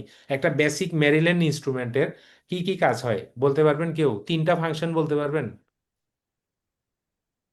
গ্রাস্পিং দ্য ভাওয়েল। মেরিল্যান্ড ফোর্সেপ বলেছি আমি। ডিসেকশন, ডিসেক্টর, ডিসেকশন আর কোয়াগুলেশন। ডিসেকশন একটা, হেমোস্টেসিস একটা। গুড। আরেকটা কেউ বলতে পারবেন? ডিসেকশন মানে হচ্ছে আমরা যে মনে করেন সিস্টিক ডাক্ট আর আর্টারি এই দুইটার মাঝখানে দিয়ে আমরা ডিসেক্ট করি। Help in suturing. ওকে। আরেকটা হচ্ছে স্ট্রিপিং। স্ট্রিপিং মানে আপনি ওই মেরিল্যান্ড দিয়ে কোনো কোনো কিছু একটা ধরে ওটাকে স্ট্রিপ করে নিচে, যেমন গলব্লাডার ওমেন্টাম দিয়ে র্যাপ করে আছে, আপনি মেরিল্যান্ড দিয়ে ধরে ওটাকে নিচে নামাই দিছেন, ওটা হচ্ছে স্ট্রিপিং। তাহলে মেরিল্যান্ডের বেসিক ফাংশন কিন্তু 3টা। একটা হচ্ছে স্ট্রিপিং, একটা হচ্ছে ডাইসেক্টিং, আর একটা হচ্ছে হিমোস্টেসিস। হিমোস্টেসিস আমরা বাইপোলার, মেরিল্যান্ড বাইপোলারও হতে পারে, মনোপোলারও হতে পারে, যেভাবে করি আমরা। ওকে। নেক্সট আর হ্যান্ড ইনস্ট্রুমেন্ট, আমাদের important basic hand instrument are একটা কি জিনিস, একটা হচ্ছে যে সিজার। ঠিক আছে। তাহলে এই সিজারের মধ্যে আমাদের কয় ধরনের সিজার আছে ল্যাপারোস্কোপিতে? মোটামুটি আমরা যদি বলি ল্যাপারোস্কোপির বেসিক সিজার বা যেগুলো খুব কমনলি ইউজ হয়, 4 ধরনের সিজার আছে। একটা হচ্ছে হুক সিজার, একটা হচ্ছে মাইক্রো সিজার, একটা হচ্ছে কার্ভ সিজার, আর একটা হচ্ছে স্ট্রেট সিজার। ঠিক আছে। তাহলে এই সিজারের গুলার এতগুলা সিজার হওয়ার দরকারটা কি? সিজারের মানে সোজাসুজি একটা দুইটা সিজার হইলেই তো হইতো। এই যে আমার হুক সিজার বা মাইক্রো সিজার, কার্ভ সিজার হওয়ার কোনো প্রয়োজন আছে? স্যার ডেলিকেট স্ট্রাকচার কাটার জন্য ডেলিকেট আলাদা। স্ট্রাকচার না, আসলে এগুলো তো বায়োমেডিক্যাল ইঞ্জিনিয়াররা বানাইছে। আমাদের আমাদের এই যে বললাম যে আমরা বেসিক পিলার 3টা জিনিস, এই জিনিসগুলা হয়তোবা আমিও আপনাদের অবস্থায় জানতাম না, হয়তোবা এই আস্তে আস্তে বা জিনিসগুলা শিখছি, অথবা মনে করেন ঠেকায় পড়ে শিখতে হয়েছে এরকম। যে আমরা একটু আগে দেখাইছিলাম যে সিঙ্গেল এন্ডেড জ, এই দেখেন এটা হচ্ছে যে সিঙ্গেল অ্যাকশন জ। আমার একটা এন্ড স্ট্রেট, আর একটা হচ্ছে মানে অ্যাকশন মানে নোট নড়াচড়া করতে, তাহলে এটা হচ্ছে যে সিঙ্গেল অ্যাকশন জ। ঠিক আছে। তাহলে সিজারের মধ্যে যেটা বলছে যে হুক সিজার, কার্ভ সিজার, আর একটা হচ্ছে স্ট্রেট সিজার। একটা হচ্ছে যে একটা সিজার কখনই কাটে, সিজার কখনই কাটবে যখন হচ্ছে যে আপনার এটার সাথে এনগেজমেন্টটা ঠিক হবে। মানে একটা স্ট্রাকচারের সাথে যখনই এনগেজমেন্টটা ঠিক হবে তখনই ওই সিজারটা ওই স্ট্রাকচারটাকে কাটবে। আদারওয়াইজ যদি এই অ্যাঙ্গেল অফ এনগেজমেন্টটা যদি ঠিক না হয় সিজারের সাথে, তখন কি হবে? ওই স্ট্রাকচারটাকে সিজারটা ধাক্কা দিয়ে সরাই দিবে, মানে এটা কাটবে না, সিজারটা বের হয়ে যাবে, স্ট্রাকচারটা সরে যাবে। তাহলে এই হুক সিজারটা আমরা কখন ইউজ করি? যখন আমরা দেখি যে কোনো একটা, জি, কি কেউ কিছু বললেন? হ্যাঁ। আচ্ছা, হুক সিজারটা আমরা কখন ইউজ করব? হুক সিজারটা ইউজ করব, হুক সিজারের মাথাটা, আমার কাছে হুক সিজার নাই এই মুহূর্তে। হুক সিজারের ভিতরে একটা এন্ড কার্ভ থাকে আর একটা এন্ড একটু কম কার্ভ থাকে, যার কারণে কি হয়, কোনো একটা মোবাইল অথবা কোনো একটা স্ট্রাকচার যখন আমরা হোল্ড করব, এটা গ্রিপিংটা ভালো হয়, এনগেজমেন্টটা ভালো হয়। এনগেজমেন্ট যখন ভালো হবে তখন সেই স্ট্রাকচারটা তত ইজিলি কাটা যাবে। আর যেগুলো মাইক্রো সিজার আমরা কিছু ফাইন ডিসেকশনে ইউজ করি, কার্ভ সিজার অথবা স্ট্রেট সিজার, ওগুলো তো আমরা রেগুলার ইউজ করছি, আপনি গলব্লাডার অ্যাপেন্ডিক্সে সবসময় ইউজ করতেছেন। ঠিক আছে। তাহলে একটা সিজার যখন কাজ করে ওর মানে কয়েকটা স্টেপ আছে, প্রথম কথা কাজটাই হচ্ছে তার এনগেজমেন্ট। ওকে। নেক্সট আমরা যদি আসি যে আমাদের আর কি কি হ্যান্ড ইনস্ট্রুমেন্ট আছে, সেটা হচ্ছে আমরা বেসিক হ্যান্ড ইনস্ট্রুমেন্ট যদি আমরা বলি তাহলে আমাদের ক্লিপ অ্যাপ্লিকেটর আছে। এরপরে ক্লিপ অ্যাপ্লিকেটর আমার কাছে এই মুহূর্তে নাই। তো ক্লিপ অ্যাপ্লিকেটর যদি আমরা বলি তাহলে বেসিক আমাদের ক্লিপ অ্যাপ্লিকেটর কয় ধরনের থাকে? 2 ধরনের। একটা হচ্ছে টাইটেনিয়াম ক্লিপ অ্যাপ্লিকেটর, আর একটা হচ্ছে যে নন মেটালিক অথবা প্লাস্টিক হেমোলক অ্যাপ্লিকেটর যেটা আমাকে বলি। ঠিক আছে। তাহলে টাইটেনিয়াম মানে ক্লিপ অ্যাপ্লিকেটর কয়টা সাইজের পাওয়া যায়?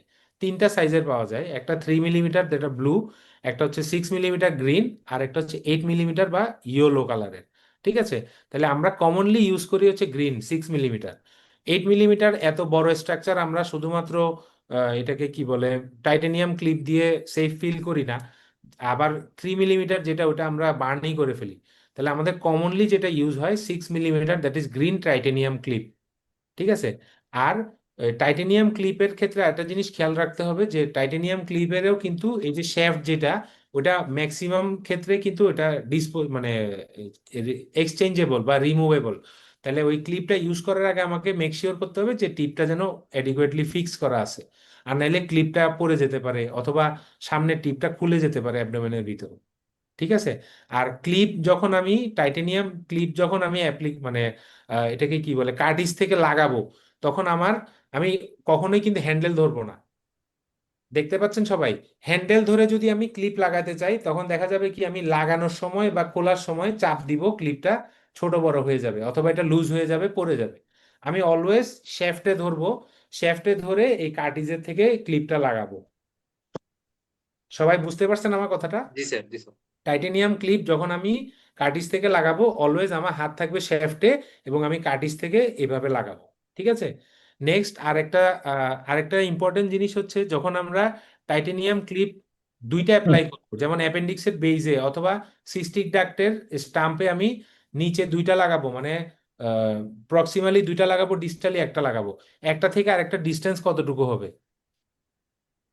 3 millimetre. Very good, very good. 3 millimetre. কেন? যে ডাম্বলিং ইফেক্ট যেটা ওইটা যেন নাল এন্ড ভয়েড না হয়।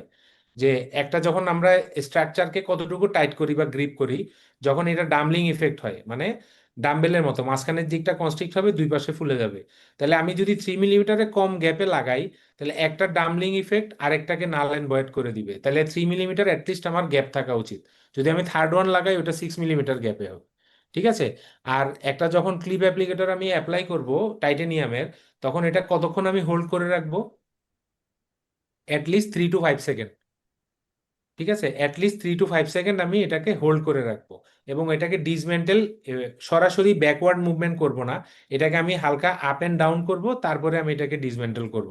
আদারওয়াইজ কি হবে, যখন আমি এটাকে হোল্ড করার পরে ছেড়ে দিব, অনেক সময় দেখা যায় ক্লিপের এই যে টাইটেনিয়াম ক্লিপ অ্যাপ্লিকেটরের গ্রুভের মধ্যে ক্লিপটা লেগে এটা ওখানে থাকে, আপনি যখন বের করতে চাইবেন তখন ক্লিপটা সহ চলে আসে। তো এই জন্য এটাকে আপ এন্ড ডাউন একটু মুভ করে তারপরে এটাকে বের করাটা সেফ। দেন এরপরে আমাদের আর ক্লিপ মানে হ্যান্ড ইনস্ট্রুমেন্ট, সেটা হচ্ছে যে হেমোলক। হেমোলকে আমরা সবাই জানি এটা একটা universal size, 5 millimetre, 10 millimetre, 15 millimetre, এবং তিনটার কালারও সেম। একটা হচ্ছে যে গ্রিন, আর একটা ভায়োলেট, আর একটা হচ্ছে ইয়েলো বা ব্রাউন। ঠিক আছে। এবং হেমোলক ইউজ করার জন্য আমাদের কিছু টিপস এন্ড ট্রিক্স আছে, যে অ্যাডিকুয়েট সাইজ হতে হবে, এবং হেমোলকটা যখন আপনি কোনো একটা স্ট্রাকচারকে ধরতে চাইবেন তখন হেমোলকের একটা এন্ড আপনাকে এই সাইড দিয়ে অবশ্যই দেখতে হবে, আদারওয়াইজ কিন্তু আপনার ওইটা ক্লিপিং হবে না। ঠিক আছে। এবং এটা ভালো মানে ইনেসেন্স, যেমন টাইটেনিয়াম এখন এমআরআই ফ্রেন্ডলি। আগে বলা হতো, আগে যে অন্যান্য যে মেটালিক গুলো ছিল সেটা মানে করা যেত না, এই জন্য হিমোলকের প্রচলন আসছে। এখন মানে টাইটেনিয়ামও ইউজ করা যায়, হিমোলকও ইউজ করা যায়। আর আমাদের হ্যান্ড ইনস্ট্রুমেন্টের মধ্যে আরেকটা নেক্সট আসতে পারে যে নিডেল হোল্ডার, কমন যেটা আমরা ইউজ করি। ঠিক আছে, ওইটা আমি সাবসিকুয়েন্টলি বলছি। ওকে, নেক্সট আমাদের এই যেটা আমরা দেখিয়েছি অ্যাসেম্বল ডিসঅ্যাসেম্বল কিভাবে করছি আমরা, তিনটা পার্ট।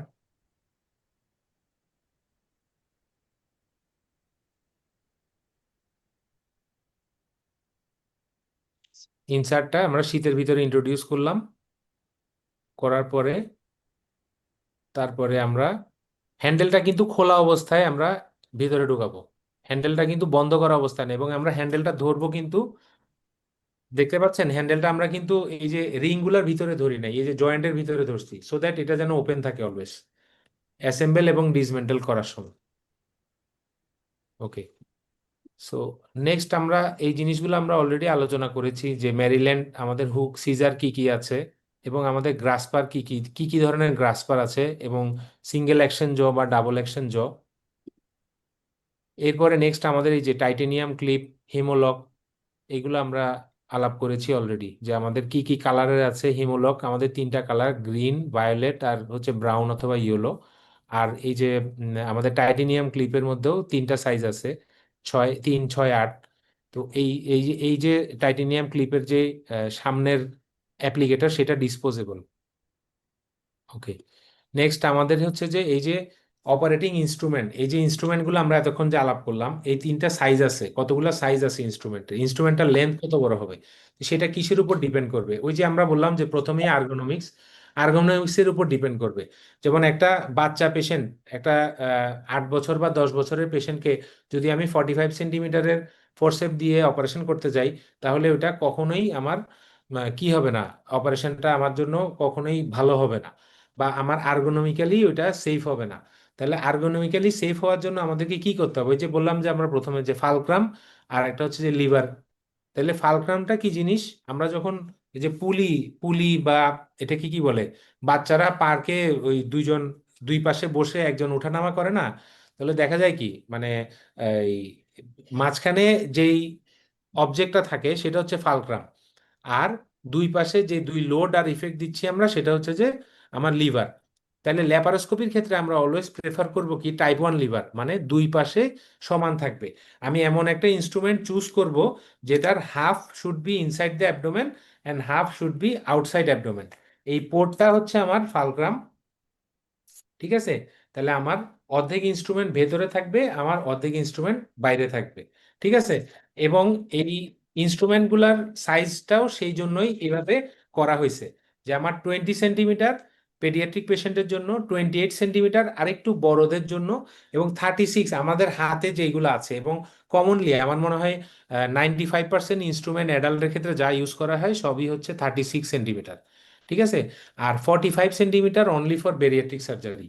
অনেক সময় আমরা নিজেরাও একটু ডিফিকাল্টিস ফেস করি না, যে একটা ওবেস পেশেন্ট, তার দেখা যায় মানে আম্বিলিকাল পোর্ট দিয়ে গলব্লাডার বের করার সময় দেখা যাচ্ছে লিভারের উপরে আমি পৌঁছাতে পারছি না। তাহলে তখন আমরা বুঝি না তাই যে 45 সেন্টিমিটার ইনস্ট্রুমেন্টগুলা বেরিয়াট্রিক সার্জারিতে কেন ইউজফুল, এবং কেন এই ইনস্ট্রুমেন্টটা 36 সেন্টিমিটার, 18 সেন্টিমিটার ভেতরে থাকবে, 18 সেন্টিমিটার বাইরে থাকবে। Y 18 centimetre? 18 সেন্টিমিটার কেন? কারণ আপনার টার্গেট অর্গান থেকে 18 সেন্টিমিটার আর্কের ভিতরেই কিন্তু পেশেন্টের সবগুলো পোর্ট হবে। Am I clear? এটা আমাদের আর্গোনমিক্সে আমাদের স্যাররা আরো ভালো করে ক্লিয়ার করবে, আমি জাস্ট এখানে রেলেভেন্ট আসছে দেখে বললাম যে আমার টার্গেট অর্গান মানে গলব্লাডারটাকে যদি আমি একটা অ্যাঙ্গেলে ধরি, তাহলে গলব্লাডার থেকে 18 সেন্টিমিটারের মধ্যে কিন্তু আমার সবগুলা পোর্ট পড়বে। তাহলে দেখেন এই 18 সেন্টিমিটারের মধ্যে যদি সবগুলা পোর্ট হয়, এই ইনস্ট্রুমেন্টটা 36 সেন্টিমিটারের, 18 সেন্টিমিটার ভেতরে থাকবে, 18 সেন্টিমিটার বাইরে থাকবে। তখনই আমার এটা কি হবে? Type 1 liver. ক্লিয়ার সবাই? জি স্যার। ওকে, তাহলে এখন আমরা ওই যে এতক্ষণ যে আমরা বলেছি যে হ্যান্ডেল, এই কি কি ধরনের হ্যান্ডেল আছে, যে একটা দেখেন যে রিং হ্যান্ডেল, হ্যাঁ, তারপরে পিস্তল হ্যান্ডেল আছে, কিছু কিছু কোঅ্যাক্সিয়াল হ্যান্ডেল আছে, এবং কিছু র্যাচেট আছে। তাহলে আমাদের জন্য সবচেয়ে এই এই যে যত টাইপসের হ্যান্ডেল আছে, সবগুলারই কিছু সুবিধা অসুবিধা আছে, তাই না? কখন আমরা কোনটা ইউজ করব? এখন মনে করেন আমি ল্যাব কলি করার সময় যে আপনার লেফট হ্যান্ডে মানে অপারেটিং সার্জনের লেফট হ্যান্ডে একটা কি থাকে, একটা ডলফিন ফোরসেপ থাকে অথবা একটা গ্রাসপার থাকছে। তো সেইখানের মধ্যে যদি আমি এই যে র্যাচেটওয়ালা একটা ফোরসেপ দিয়ে দিই, তাহলে কিন্তু আপনার কিন্তু লেফট হ্যান্ডটা কিন্তু ফ্রিলি মুভ করতে পারবে না। তাহলে আমি কি কাজ করব, কোন পারপাজে, কোন জায়গায়, মানে কি পারপাজে ইউজ করব, সেটার উপর ডিপেন্ড করে কিন্তু আমাকে এই হ্যান্ডেলগুলা অ্যাসেম্বল করতে হবে। আমি কিন্তু আগেই বলেছি যে হ্যান্ডেল এবং শীট এগুলো হচ্ছে ইউনিভার্সাল, এটার ভিতরে আপনি যে কোনো ইনসার্ট ঢুকাতে পারবেন। এখন আপনার যদি দেখেন যে আপনার কাজ করার সময় দেখলেন যে আপনার ম্যারিল্যান্ডের সাথে র্যাচেট দেয়া আছে, কিন্তু সিজারের সাথে বা আপনার একটা গ্রাসপারের সাথে র্যাচেট দেয়া নাই, তাহলে আপনি চেঞ্জ করে নেন, কারণ আপনার কাজের সুবিধার্থে আপনি এই হ্যান্ডেলটা চেঞ্জ করে নিতে পারবেন, ঠিক আছে?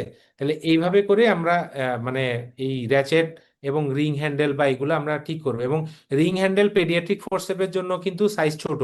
আপনি আবার যদি দেখা যায় যে অনেকে পেডিয়াট্রিক ফোরসেপের রিং হ্যান্ডেল আপনি অ্যাডাল্টে ইউজ করতেছেন, ইনস্ট্রুমেন্ট কিন্তু ফিট হবে কিন্তু আপনার আঙ্গুল কিন্তু ঢুকবে না, কারণ পেডিয়াট্রিক যেটা ফোরসেপ তার রিং গুলা কিন্তু ছোট হবে, তাই না? আর একটু ছোট হবে, তাহলে হয়তোবা দেখা যাবে ডিফিকাল্টিস হতে পারে। আবার অনেকগুলা কোম্পানি আছে সেম, ওটা শুধু লেন্থটা ছোট বড়।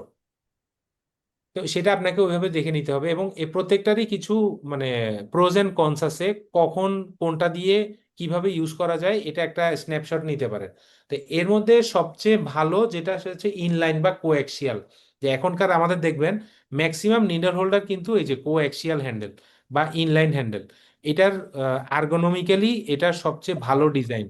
এটা ইউজ করা আমাদের জন্য সবচেয়ে বেশি ফ্রেন্ডলি, এবং দেখবেন যে ইনলাইন অথবা অ্যাক্সিয়াল যেটা, এটার আর্গোনমিক্যালিও ভালো, এটার প্রিসেশন রোটেশন টাস্কও ভালো, এবং এটা রিস্ক ডেভিয়েশনও মানে খুব বেশি করতে হচ্ছে না আমার।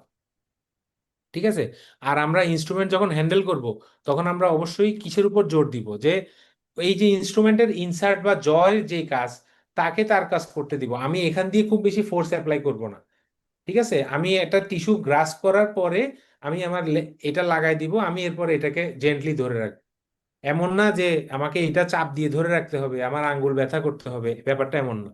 ইনস্ট্রুমেন্টকে ইনস্ট্রুমেন্টের কাজ করতে দিতে হবে। আমার কাজ হচ্ছে শুধু ধরে রাখা, আমি শুধু সেটাই করব।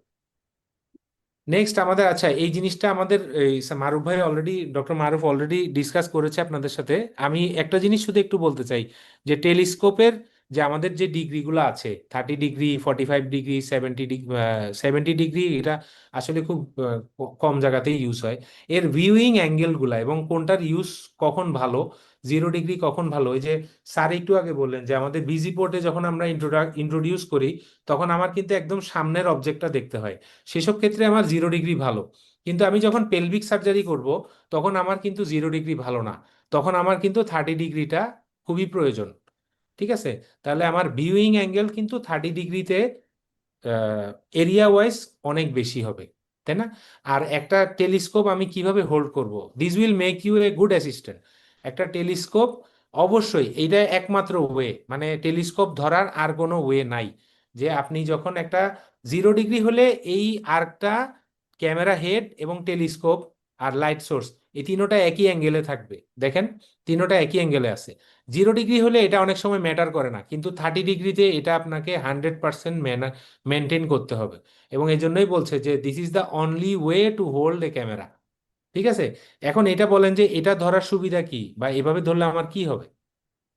দেখেন, একটা 30 ডিগ্রি টেলিস্কোপ যখন আপনি এটাকে এই এই ক্যামেরার যে আর্ক যেটা আছে, এটাকে যখন আপনি রাইট করবেন বা লেফট করবেন, তখন 30 ডিগ্রি টেলিস্কোপটা আপনি যদি রাইট করেন, সে লেফটে দেখবে, ঘাড়টা ঘুরায় এভাবে লেফটে দেখবে। আবার যখন আপনি এটাকে লেফট করবেন, সে ঘাড় ঘুরায় রাইটে দেখবে। আবার যখন এইটাকে আপনি, সরি, এটাকে যখন আপনি নিচে নামায় দিবেন, তখন সে উপরের দিকে দেখবে। তার মানে আপনি চিন্তা করেন, আপনি যখন পেলভিসে কাজ করবেন, তখন আমি যদি এইটাকে নিচের দিকে নামাই দিই, তাহলে আপনি দেখবেন তখন কি ইঙ্গুইনাল রিজিয়ন। বা হার্নিয়া সার্জারির সময় আমার কি দরকার হয়, আমার প্যারাইটাল ওয়াল দেখতে হয়, তখন আপনি আম্বিলিকাস দিয়ে ঢুকে, তখন আপনি এই লাইট সোর্সের কেবলটাকে নিচের দিকে নামাই দিবেন, তাইলে আপনি প্যারাইটাল ওয়াল ভালো দেখতে পারবেন। অথবা যদি এটাকে ডান দিকে করেন, তা আপনি লেফট সাইড ভালো দেখতে পারবেন। এটাকে যদি বাঁ দিকে করেন, অ্যাবডোমেনের দিকে, রাইট সাইড ভালো দেখতে পারবেন। And this will make you a good assistant.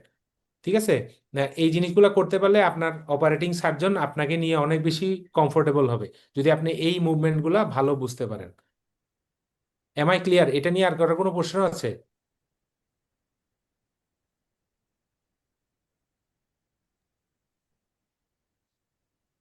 Sir, আমাকে শোনা যাচ্ছে? ওকে। জি স্যার। স্যার, আমরা স্যার শেষ করেছি, আমাদের আর কোনো ইয়ে নাই, যে একটা ইনস্ট্রুমেন্ট কন্ট্রোল এবং ফোর্স ইকোনমি, এই যে আমরা এতক্ষণ যা আলাপ করেছি, যে মানে ইনস্ট্রুমেন্টের লেট দ্য জ do the work, avoid excessive T force that ক্রাশেস tissue. মানে ইনস্ট্রুমেন্টের যে ইনস্ট্রুমেন্টের যেই কাজ, তাকে সেটা, আমি শুধু শুধু একটা টুথ গ্রাসপার বা অন্য গ্রাসপার দিয়ে বেশি জোরে ধরলাম, টিস্যুটা ল্যাসারেট করলাম, দরকার নাই। ইনস্ট্রুমেন্টই ওটাকে গ্রাস করবে, আমি ওটার জেন্টেল মুভমেন্ট করব। ঠিক আছে। এবং ইনস্ট্রুমেন্টে, একটা ইনস্ট্রুমেন্ট যখন আমি নাড়াবো, তখন আমার হাতকে ঘোরানোর দরকার নাই, ইনস্ট্রুমেন্টের এখানে একটা নব আছে, এই নবটাকে রোটেট করলেই কিন্তু ইনস্ট্রুমেন্টটা রোটেট করবে। দেখতে পাচ্ছেন, এই যে এখানে একটা নব আছে, এই নবটাকে রোটেট করলেই কিন্তু ইনস্ট্রুমেন্টটা রোটেট করবে। ঠিক আছে। এবং আমি মানে শর্ট পারপাসফুল, আমাকে যদি বলে যে হ্যাঁ ফান্ডাসটা ধরে টুয়ার্ডস দ্য রাইট শোল্ডার এটাকে ট্র্যাকশন দাও, তখন আমি একবারে ধাক্কা দিয়ে নিয়ে যাব, ওদিকে ফ্যালসিফর্ম ছিঁড়ে যাবে, ক্যাপসুল ছিঁড়ে যাবে, ওইটা আমি করব না। আমি কি করব, আস্তে আস্তে জেন্টলি দেখে তারপরে আমি এই মুভমেন্টগুলা করব। এই সবগুলো ইনস্ট্রুমেন্ট হ্যান্ডলিং এর একটা নর্মস আর কি। ওকে, সো এই জিনিসগুলো আমরা বলেছি অলরেডি, যে ফালক্রাম ইফেক্ট ইনস্ট্রুমেন্টের অ্যাবডোমেনের ভিতরে কিভাবে থাকবে, ট্রায়াঙ্গুলেশন আমি যখন কাজ করব, এগুলো আমাদের আর্গোনমিক্স এর লেকচারে আরো ডিটেল আসবে। ট্রায়াঙ্গুলেশন আমি যখন কাজ করব, আমার দুইটা ফোরসেপের অ্যাঙ্গেল 60 ডিগ্রি হবে, ঠিক আছে, এবং পোর্টের থেকে প্রত্যেকটার 30 ডিগ্রি করে দুইটা অ্যাঙ্গেল 60 ডিগ্রি হবে। এই অ্যাঙ্গেলগুলো আমাদের সাবসিকুয়েন্ট আর্গোনমিক্সের লেকচারে আসবে, তখন আমরা আরো ভালো বুঝতে পারবো। এবং টিম এবং পেশেন্ট পজিশনিং কেমন হবে, আমার সবকিছু, আমি ভালো ইনস্ট্রুমেন্ট নিলাম কিন্তু আমার পেশেন্টের পজিশন অথবা আমার টিমের পজিশন ঠিক হলো না, যেমন আমি অ্যাপেন্ডিসেক্টমি করার সময় যদি মনিটর পেশেন্টের মাথার দিকে রাখি তাহলে আমার সার্জারি কোনোদিনই ভালো হবে না। অথবা আমি যখন পেশেন্টের একজন অ্যাসিস্ট্যান্ট সে যদি অপোজিট সাইডে দাঁড়ায়, আমার পাশে না দাঁড়ায়, তাহলে আমার ভিশন কখনোই ভালো হবে না। তো এই জিনিসগুলো সবই আর্গোনমিক্সের মধ্যে পড়বে, শুধুমাত্র আমার ইনস্ট্রুমেন্ট দিয়ে সবকিছু কাভার হবে না। একটা ছোট প্রশ্ন করতে চাই, ল্যাপারোস্কোপিতে অ্যাবডোমেনে তো আমরা Morris retractor, Deaver retractor use করি, ল্যাপারোস্কোপিতে রিট্রাকশনের কাজটা কে করে? Intra-abdominal gas, Positioning of the patient. new peritoneum, pneumoperitoneum, very good. আর position, position of the patient, তাই না? আমরা যখন ট্রেন্ডেলেনবার্গ করি বা রিভার্স ট্রেন্ডেলেনবার্গ করি তখন কি হয়, ইন্টেস্টাইন গুলো একদিকে সরে যায়। সো তো এখন আমরা একটা ইনস্ট্রুমেন্ট বা একটা সার্জারি যখন আমরা ভালোভাবে করতে চাইবো তখন আমরা কি করব, যে take 20 to 40 second microbreak every 20 to 30 minute during longer cases. এই জিনিসটা সবকিছুর ক্ষেত্রেই ট্রু। আমরা যখন লম্বা সময় কম্পিউটারে বা ডেস্কটপে বসে থাকি তখন আমরা কিছুক্ষণ পর পর কি করি, আর্মর ভাঙি বা হাত পা একটু স্কুইজ করি, নেকটাকে একটু বেন্ড করে নিই। তাহলে এই জিনিসগুলো সবকিছুর ক্ষেত্রে মানে ট্রু, যে আমরা ল্যাপারোস্কোপি লম্বা সময়ের জন্য কাজ করার ক্ষেত্রেও আমি আমার নেক, শোল্ডার অথবা আমার রিস্ট এগুলাকে আমি কিছুক্ষণ পর পর আমি একটু ব্রেক দিতে পারি 20 সেকেন্ড বা 50 সেকেন্ডের জন্য। আর বিটুইন কেসেস অথবা ইন বিটুইন যদি একই টিমে কয়েকজন সার্জন থাকে তাহলে আমরা নিজেদের মধ্যে কাজটাকে রোটেট করে নিতে পারি কিছু সময়ের জন্য। তাহলে এবং কিছু কিছু কমন প্রবলেম এবং কুইক ফিক্সেস কি হয়, নেক স্ট্রেন যেটা আমরা বললাম যে আর কি, রিডিউস ফ্লেকশন, হ্যাঁ, শোল্ডার ফ্যাটিক যদি হয়ে যায় তাহলে টেবিল হাইটটাকে একটু কমায় দেয়া, রিস্ট পেইন যদি হয় তাহলে আমার বুঝতে হবে যে আমার অ্যাঙ্গেলটা ঠিক নাই, আমার এলিভেশন অ্যাঙ্গেল তা মানে বেশি হচ্ছে বা কম হচ্ছে, ঠিক আছে, আমার ইনস্ট্রুমেন্ট যদি একটার সাথে একটা ঢুকে যায়, থ্রোট ফাইটিং হয়, তাহলে আমার বুঝতে হবে যে আমার ওয়ার্কিং পোর্টের অ্যাঙ্গেল গুলা অ্যাডিকুয়েট নাই, 60 ডিগ্রি নাই, এবং প্রিসাইশনটা ঠিক মতো যদি না হয় তাহলে আমার মানে পোর্টটা 90 ডিগ্রিতে পেশেন্টের ভিতরে গেল কিনা। এবং এই সবগুলোই আমার যখন কাজ করব আমি, আমার নোটিস করতে হবে যে আমি আজকে আমার এই মিস্টেকগুলো হয়েছে, পরবর্তীতে যেন আমার এই জিনিসগুলো না হয়। মানে আর্লি ফাইন্ড আউট করে পরবর্তীতে আমরা এটা ওভারকাম করব। এবং এটা সবার হয়েছে, আই এম শিওর যে আমাদের সার্ডে থেকে শুরু করে সবারই হয়েছে প্রথম প্রথম, এবং এটা সবাই করতে করতেই যে ওভারকাম করছে। আশা করি ইনশাল্লাহ সবারও তাই হবে। তাই কিন্তু আমার এই জিনিসগুলো চেকলিস্ট একটা মেনটেন করতে হবে, যে আমার আজকে কি কি কাজ করলাম অথবা আমার আজকে কি কি ভুল হলো, আর্গোনমিক্যালি আমার জিনিসটা ঠিক কিনা, আমি একটা ওটিতে যাওয়ার পরে আমার patient, table height, monitor, camera সবকিছু ঠিক আছে কিনা, আমার অ্যাডিকুয়েট ইনস্ট্রুমেন্ট আছে কিনা, সবগুলো ইনস্ট্রুমেন্ট সবকিছু ঠিক আছে কিনা, এই জিনিসগুলো আমাকে একটা চেকলিস্ট মেনটেন করতে হবে।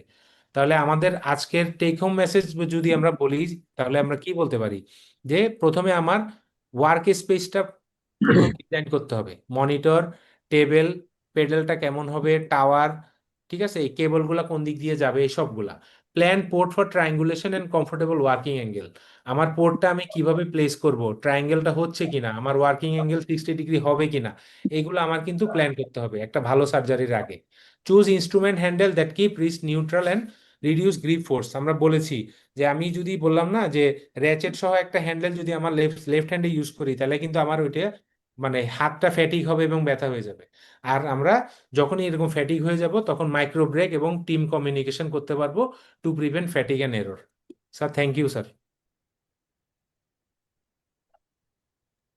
Thank you, Dr. Saiful, for your very good presentation. I think most practical demonstration ছিল। ওয়েবিনারে এর থেকে বেশি মানে প্র্যাকটিক্যালি দেখানো আসলে ভার্চুয়ালি ইম্পসিবল। সো খুবই এন্টারটেইনিং ছিল। আই থিঙ্ক স্টুডেন্টরাও বেনিফিটেড হয়েছে। সো আমরা এখন একটু দেখি স্টুডেন্টদের কোনো যদি কোশ্চেন থাকে তো কোশ্চেনগুলো নিয়ে আমরা একটু ফ্যাকাল্টি থেকে ওপিনিয়ন নেবো আজকে। Very good presentations. Okay, any questions from students, অথবা তোমাদের কোনো এক্সপিরিয়েন্স আছে বা কোনো কিছু শেয়ার করতে চাও, এনিথিং?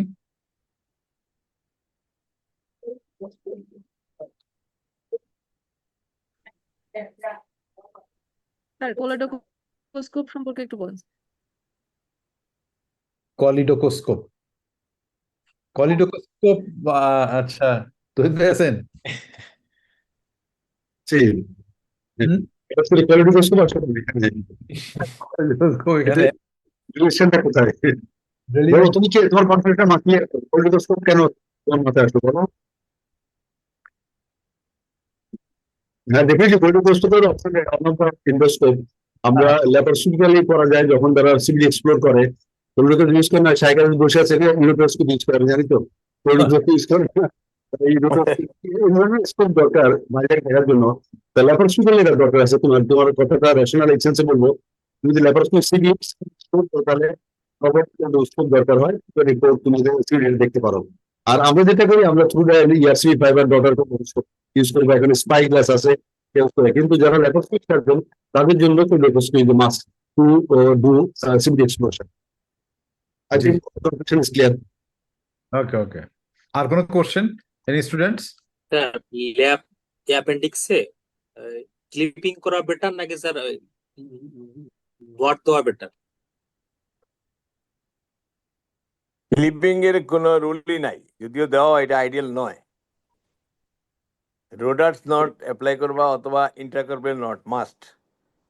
এত কিছু করা যায়, এটা টাই দিতে সুবিধা আছে, অনলি ইচ্ছার দরকার। আর এটা নট পুষার থাকলে তুমি রোডার নট পুশ করে দিয়ে দিলা। রাইট, ক্লিপ প্র্যাকটিস না করাই বেটার। ওকে, এনি মোর কোশ্চেন? আসসালামু আলাইকুম স্যার। স্যার এখানে একটা প্রেজেন্টেশনে একটা জিনিস বলা হয়েছিল যে 18 সেন্টিমিটার লেন্থের কথা বলা হয়েছিল স্যার। তো এটার ক্ষেত্রে আমরা অ্যাকচুয়ালি জিনিসটা আসলে কিভাবে অ্যাসেস করব যে আমার টার্গেট অর্গানটা কতটুকু দূরে আছে, বা অনেক সময় দেখা যায় যে প্রোস্টেট অপারেশন করে বা একটু দূরের অর্গানগুলো যখন হচ্ছে অপারেশন করতে যায়, তখন সেক্ষেত্রে কি আমরা 36 সেন্টিমিটার নিয়ে করব নাকি 45 সেন্টিমিটার নিয়ে করবো, এই জিনিসটা আসলে কিভাবে অ্যাসেস করা হয়? আমরা একটু আমাদের নেক্সট ক্লাসটা কিন্তু আর্গোনমিক্স এর উপরে হবে, ওই ক্লাসে আমাদের আরো ডিটেলস ডিসকাশন হবে এবং ব্যাপারটা ক্লিয়ার হয়ে যাবে। হ্যাঁ, মানে এগুলো নিয়ে কতটুকু বাইরে কতটুকু অ্যাঙ্গেলিং কি হয়। তহিদ ভাই, আই থিঙ্ক আমাদের আপকামিং ওয়েবিনার একটা হবে আর্গোনমিক্স। আপনাদের আর্গোনমিক্সে বললে হবে, এটা আর্গোনমিক্সে কভার করে যাবে। Ergonomics. হ্যাঁ, ওটা একটা ক্লাস আলাদা। এটার পরে তোমার ওই যে টার্গেট অর্গান অ্যাচিভ করার জন্য বাইরে থেকে অ্যাসেস করা যায় যে কত দূরে আমার কোথায় আমার পোর্ট হবে, কোথায় করলে আমার 28 মানে 30 মানে 36 ইঞ্চির মানে 18 ইঞ্চি ভিতরে থাকবে, 18 ইঞ্চি বাইরে থাকবে, ওটা আর আর্গোনমিক্সে চলে আসবে। ওই ক্লাস অ্যাটেন্ড করো। জি জি জি, ওকে, ভেরি সুন আমাদের হবে। আর কোনো কোশ্চেন নেই মনে হয়। আচ্ছা, আমরা এখন একটু ফ্যাকাল্টি থেকে কমেন্ট নেই। আমাদের Shaikh Aziz, please. Yes, sir. Thank you for good presentation. Everything cover the presentation is. So only needs to sterilizations. This is also important one. How you make the instrument sterile. Very So important. basically, in higher center where the facility is available, they do it either EO or plasma sterilization. It is a standard of choice. No rule of Sidex, particularly in the hernia surgery, or if possible, do sterilization by autoclaving. But autoclaving has some limitation of some instruments, but EO and plasma is the standard of choice. So these things also must be considered, and always consideration towards the cleaning and disinfection or sterilization. Thank you, everybody. Thank you very. Margbhushan sir কি আছেন নাকি sir exit করেছেন? ওকে, professor তহিদ ভাই please. অনেক রাতে গেছে, বেশি লম্বা কথা বলবো না। ইন শর্ট বলে তো both the presentation are very beautiful presentation, elaborate presentation, though it is 11:13 by this time. So it was actually very good presentation. স্টুডেন্টের জন্য বলবো যে এখন এই ল্যাপারোস্কোপিক সার্জারি কিন্তু কোনো সাব স্পেশালিটি না বা কোনো বিশেষ সাবজেক্ট না, এটা কিন্তু পার্ট অফ সার্জারি। তুমি যে সাবজেক্টে যাও, জেনারেল সার্জারি বলো, ইউরোলজি, হেপাটোবিলিয়ারি, পেডিয়াট্রিক, যেখানে যাও, ল্যাপারোস্কোপি যে পার্ট অফ দ্য সার্জারি, এটা অ্যাভয়েড করার কোনো পথ নাই, এটাকে শিখতেই হবে।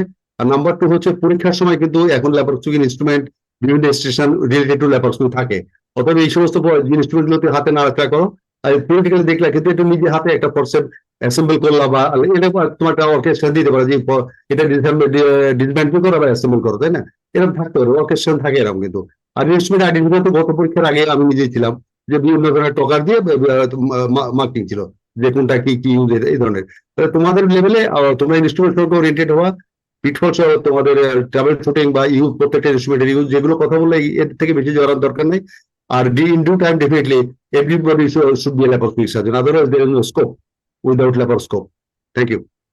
থ্যাংক ইউ প্রফেসর ইলম। সো উইথ দিস ভিউ আমি মানে শেষ করছি আজকে ইনশাল্লাহ। সো নেক্সট শনিবার আবার দেখা হবে। Till then stay safe, stay blessed. Thank you Tohid ভাই, thank you professor Shaikh Aziz, and thanks our dear students for